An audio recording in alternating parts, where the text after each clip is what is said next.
Hello everyone, welcome to facts and logics academy. तो आज हम करेंगे इस मैटर राउंड के कुछ टॉपिक रह चुके हैं, उसे अभी हम कवर कर लेंगे। फर्स्ट पार्ट में फ्रेंड्स हमने थोड़े फिजिकल एंड केमिकल चेंजेस तक अपना बच्चे क्लियर कर लिया था, अब हम उसे आगे करने वाले हैं। ठीक है, तो आइए शुरू करते हैं। सबसे पहले है आपके सामने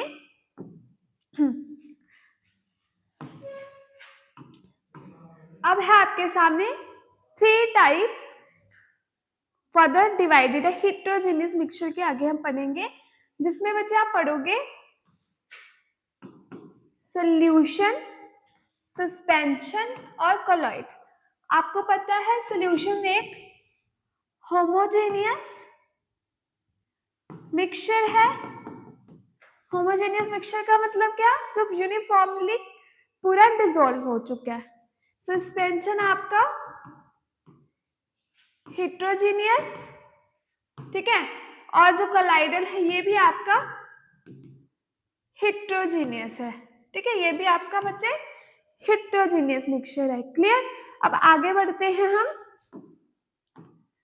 अब सबसे पहले आपके सामने है मिक्सचर, ठीक है, जो हमने पीछे भी देखा। देखेंगे सबसे पहले होमोजेनियस, हिट्रोजीनियस और हिट्रोजीनियस मींस जो आपका सोल्यूशन है वो होमोजेनियस मिक्सचर है, कोलाइडल सॉल्यूशन हिट्रोजन है, और जबकि सस्पेंशन में बच्चे आपका हिट्रोजीनियस मिक्सचर है।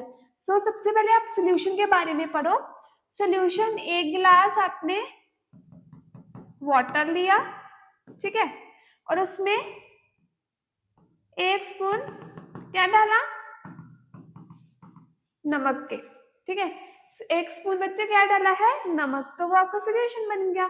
एग्जाम्पल दे दिए सॉल्ट और वाटर की। सबसे पहले इसके जो पार्टिकल्स होते हैं बहुत ज्यादा स्मॉल होते हैं, लेस होते हैं, 1 नैनोमीटर से भी कम। नैनोमीटर तो बहुत स्मॉल होता है, बट वो उससे भी छोटे होते हैं। ये ट्रांसपेरेंट होता है, ऑब्वियस है। Particles can not be separate, इसके पार्टिकल हम सेपरेट नहीं कर सकते फिल्टर करके, है ना। और इसमें टिंडल इफेक्ट भी देखने को नहीं मिलता। तो बच्चे टिंडल इफेक्ट का मीनिंग क्या होता है, स्कैटरिंग ऑफ लाइट। ठीक है, scattering of light. Tyndall effect आपको पता है कि स्कैटरिंग ऑफ लाइट होती है ना। जैसे अभी हम देख लेते हैं इसको रब करके। जैसे ये गिलास है, इसमें इतना इतना वाटर है, ठीक है, तो हम इसमें बच्चे लाइट व्हाइट कलर की एक लाइट पास करेंगे यहाँ से। ठीक है, यहाँ से लाइट ये पास तो हो रही है, बट यहाँ पे बच्चे से स्कैटर नहीं हो रही, क्योंकि जो इसके बच्चे यहाँ पे जो इसके पार्टिकल्स है वो बहुत ही ज्यादा स्मॉल है, तो इसमें से लाइट जो है वो नहीं स्कैटर होती। ठीक है, इसमें जो आपकी does not scatter of light, light does not scatter, क्योंकि इसके जो पार्टिकल्स है बहुत स्मॉल है। ठीक है, आई होप इतना क्लियर हो गया आपको। चलो आगे बढ़ो। अब है आपका आ गया कोलाइडल सॉल्यूशन। इसके जो पार्टिकल्स है स्मॉल होते हैं, रेंजिंग होती है 1 से 1000 नैनोमीटर के बीच, ट्रांसलेंट होते हैं। पार्टिकल इसके हम सेपरेट नहीं कर सकते, क्योंकि एग्जांपल आपकी मिल्क की। बट कोलाइडल में होता क्या है, जो इसके मुझे पार्टिकल्स होते हैं ना, वो डिस्ट्रीब्यूट होते रहते हैं, पूरी तरह सेटल डाउन नहीं होते। ठीक है, और इसमें आप स्कैटिंग ऑफ लाइट कर सकते हो, scatters of beam of light, क्योंकि जो उसके पार्टिकल्स हैं काफी बड़े हैं, और जब हमने लाइट को स्कैटर करना है तो वो पानी में भी स्कैटरिंग होगी उसकी, ठीक है, ऐसे दिखाई देगी ग्लास में। ठीक है, अब आगे बढ़ते हैं सस्पेंशन की ओर। तो सस्पेंशन जो है, इसके पार्टिकल्स 100 नैनोमीटर ओपेक होता है, पार्टिकल्स को फिल्टर कर सकते हैं, क्योंकि सैंड और वाटर इसके बेस्ट एग्जाम्पल दी है, और इसमें भी स्कैटरिंग मतलब सिग्निफिकेंटली देखने को, मतलब थोड़ी बहुत इसमें हो जाती है। ठीक है, चलो आई होप ये तीनों आपको पॉइंट्स समझ आ गए कि हमारा जो बच्चे सॉल्यूशन है वो होमोजेनियस मिक्सचर है, सस्पेंशन हिट्रोजेनियस मिक्सचर है, और आपका कोलाइड भी हिट्रोजेनियस है। होमोजेनियस में पूरी तरह डिसॉल्व हो जाते हैं, यूनिफॉर्मली डिसॉल्व होते हैं, जबकि कोलाइडल में और सस्पेंशन में जो पार्टिकल्स होते हैं वो पूरी तरह डिसॉल्व नहीं होते, वो थोड़े बहुत दिखते रहते हैं। अब जब मैंने इधर मिल्क की एग्जांपल ली, तो आप बोलोगे मैम मिल्क में तो पार्टिकल्स नहीं दिखते क्योंकि उसमें वो होमोजीनियस मिक्सचर है। बट नहीं, क्यों होमोजीनियस मिक्सचर नहीं है? क्योंकि जब हम मम्मा हमारे दूध को गर्म करते हैं तो ठंडा करके फ्रिज में रखना होता है ना, तो आप देखोगे जब थोड़ा सा वो कोल्ड हो गया तो उसमें मलाई आ जाती है ना, तो वो अपना फैट को अलग करती है दूध। जो पूरी मलाई है वो पूरी क्रीम है, वो उसने अपने फैट को अलग किया, जो मलाई वो फैट हो गई। तो हम इससे कह सकते हैं कि उसमें भी कुछ पार्टिकल्स हैं, पर वो पूरी तरह उसमें मिक्स तो नहीं हुए, है ना। तो इसीलिए ये भी आपका हेटेरोजेनियस मिक्सचर है, ठीक है। और आपको ये भी समझ आ गया सस्पेंशन, सैंड इन वाटर, और जो सैंड के छोटे छोटे पार्टिकल्स होते हैं वो भी पूरी तरह डिसॉल्व नहीं होते, वो भी दिखते हैं। आई होप क्लियर हो गया आपको। अब आगे बढ़ते हैं हम। अब आपके सामने है सोल्यूशन। तो सोल्यूशन पता है, कोई टू उसमें क्या होंगे, सब्सटेंसेस होंगे, ठीक है। टू और मोर substance are completely dissolved into each other and cannot be filtered. Yes, जो इसके टू कंपोनेंट्स होते हैं, जो इसके टू सब्सटेंस होते हैं ना बच्चे, वो क्या होते हैं, फुली डिसॉल्व होते हैं एक दूसरे के साथ, ठीक है। फुली डिसॉल्व होते हैं और इसे आप फिल्टर नहीं कर सकते, ठीक है, इसे आप फिल्टर नहीं कर सकते। और जैसे lemon soda, sugar, salt and lemon use in water, तो इसके एग्जांपल्स है। अब बात करेंगे हम सॉल्वेंट और सल्यूट की। सॉल्वेंट क्या होता है? सॉल्वेंट आपका वाटर जिसमें जो सल्यूट है डिसॉल्व होने वाला है, और सोल्ट आपका सल्यूट है जिसमें वो क्या होगा, जिसने सल्यूट को डिसॉल्व करना है वो सॉल्वेंट, और जिसने डिसॉल्व होना है वो आपका सल्यूट, ठीक है। Example solvent of water and solute आपका सॉल्ट। चलो आगे बढ़ते हैं। अब उसके बाद है सोल्यूशन, जो है वो टू और मोर सब्सटेंस से बनता है, ये हमें पता है। और ये एक होमोजेनियस, आपका बच्चे होमोजेनियस एक मिक्सचर है, ठीक है। और अगर होमोजेनियस मिक्सचर तो उसके फर्दर टाइप्स भी है कि लिक्विड टू लिक्विड करना हो तो आपका वाटर और इंक को मिक्स करता है, ये भी पूरी तरह डिसॉल्व हो जाती है, और ये भी आपका होमोजेनियस है। सॉलिड इनटू सॉलिड जिसे हम एलॉयज बोलते हैं, एग्जांपल ब्रास और ब्रोंज। ब्रास की कॉपर, जो ब्रास होता है उसमें उसका कॉपर के साथ अप टू 50% जिंक कंबाइन होता है, तभी वो बनता है। ब्रोंज जो है वो 12% टिन से, ठीक है, बनता है। अब गैस इन गैस, जैसे एयर मिक्सचर है, लाइक आपको पता है एयर में ऑक्सीजन, नाइट्रोजन, कार्बन डाइऑक्साइड वगैरह गैसेज होती है, तो आप गैस इन गैस टाइप देख सकते हो। फिर सॉलिड इन लिक्विड, जो शुगर और वाटर का हो गया एग्जाम्पल, सही एग्जाम्पल। उसके बाद gas into liquid, water droplets हो गए, क्लाउड्स एंड फोग हो गई, ठीक है। ये गैस टू लिक्विड। क्लाउड्स बाद में जो फोग है वो एक तरह की गैस है, फिर क्लाउड्स बनते हुए बारिश भी होती है, ठीक है। अब आगे है प्रॉपर्टीज है सोल्यूशन की आपके सामने। सबसे पहले है जो सोल्यूशन है बच्चे वो एक होमोजेनियस मिक्सचर होता है। जो सोल्यूशन है वो एक होमोजेनियस है। हम बार बार बोल रहे हैं कि होमोजेनियस क्यों है, क्योंकि वो पूरी तरह डिसॉल्व हो जाता है। ये solute particle easily pass the filter, हाँ ये फिल्टर भी हो जाते हैं इजिली, पर इसके जो पार्टिकल्स आपको दिखाई नहीं देते। उसके बाद स्मॉलर होते हैं, 1 नैनोमीटर से भी स्मॉल होते हैं, स्मॉल बहुत ही ज्यादा छोटे होते हैं। और अगर आप शुगर वगैरह मतलब पानी घोल के रख दो तो आपको कभी उसके पार्टिकल्स नहीं दिखाई देते। तो solution can not seen in naked eyes under microscope, आप माइक्रोस्कोप के अंदर इसको नहीं देख सकते। जिसके पार्टिकल्स होते हैं वो ट्रू सोल्यूशन होता है, do not scatter light and solution do not show Tyndall effect. So solution जो है टिंडल इफेक्ट नहीं शो करते, क्यों नहीं करते? पार्टिकल बहुत छोटे होते हैं, लाइट स्कैटर नहीं होती, ठीक है, और ट्रांसपेरेंट होते हैं। उसके बाद इसके जो पार्टिकल्स है do not settle on keeping, इसको सेटल करने की जरूरत नहीं होती क्योंकि ये सोल्यूशन में बिल्कुल स्टेबल होते हैं। उसके बाद जो सोल्यूशन है वो ऑलवेज ट्रांसपेरेंट नेचर होता है, और ये कलर्ड भी है, कलर्ड भी हो सकता है, कलरलेस भी हो सकता है। जैसे सॉल्ट और वाटर प्लस कलरलेस, शुगर और वाटर कलरलेस, कलर्ड में आ जाएगा आपका सोल्यूशन इंक और वाटर। ठीक है बच्चे, क्लियर?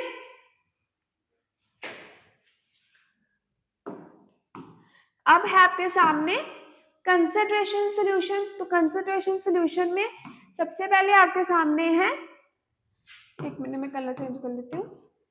कंसंट्रेशन सॉल्यूशन में है concentration solution, sorry, saturated solution और अनसैचुरेटेड सॉल्यूशन। तो कंसंट्रेशन सॉल्यूशन होता है जिसमें लार्ज अमाउंट ऑफ बच्चे सॉल्यूट प्रेजेंट होता है। एग्जांपल, एक ग्लास ऑफ वाटर है तो इसमें आपने 4 या 3 स्पून नमक डाला, सॉल्ट मिक्स किया, ठीक है, ये हो गया जिस कितनी अमाउंट ऑफ सॉल्यूट उस लिक्विड में है, ठीक है। उसके बाद है सैचुरेटेड सॉल्यूशन। तो सैचुरेटेड सॉल्यूशंस होते हैं कि अगर सैचुरेशन सॉल्यूशन मतलब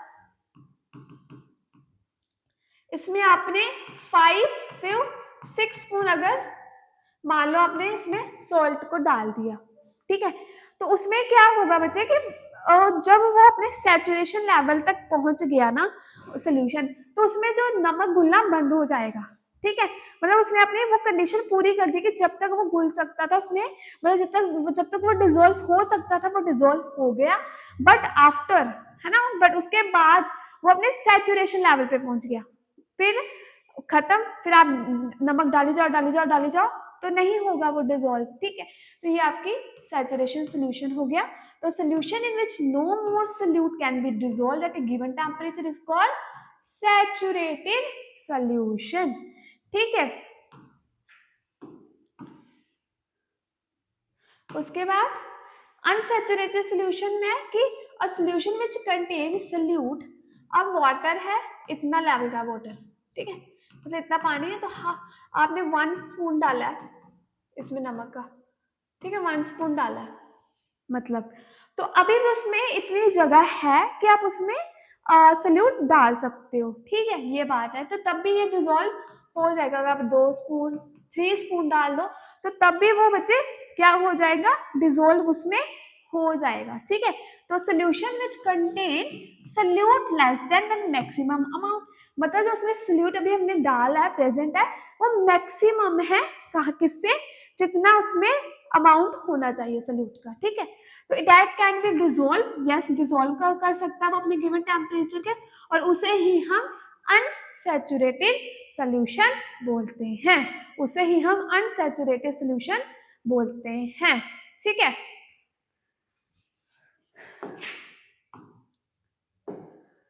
आगे बढ़ते हैं अब हम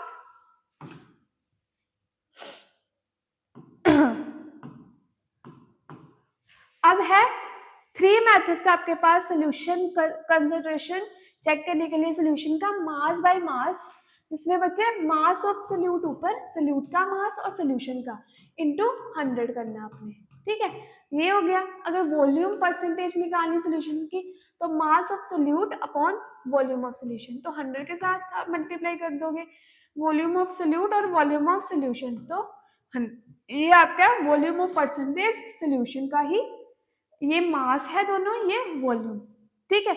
अगर न्यूमेरिकल जब हम करेंगे इस क्लास के, जब हम न्यूमेरिकल सॉल्व करेंगे तो ये फॉर्मूलाज यूज करेंगे, ठीक है। और साथ में मैं बता दूं, जितने भी मैंने आपको बायो भी मैंने करवाई है, केमिस्ट्री भी मैं ही करवा रही हूँ, हम साथ साथ में इसके बुक एक्सरसाइज या क्वेश्चन जो एक्स्ट्रा क्वेश्चंस होंगे वो भी कवर करेंगे। सबसे पहले मैं चाहती हूँ कि सारे चैप्टर कवर हो, उसके बाद 1 बाय 1 चैप्टर के हम क्वेश्चंस और बुक एक्सरसाइज कंप्लीट करेंगे, ठीक है। चलो, अब आपके सामने आ गया सस्पेंशन। जो सस्पेंशन हमने बोला था, मैंने आपको बताया था कि ये एक हेट्रोजीनियस मिक्सचर है,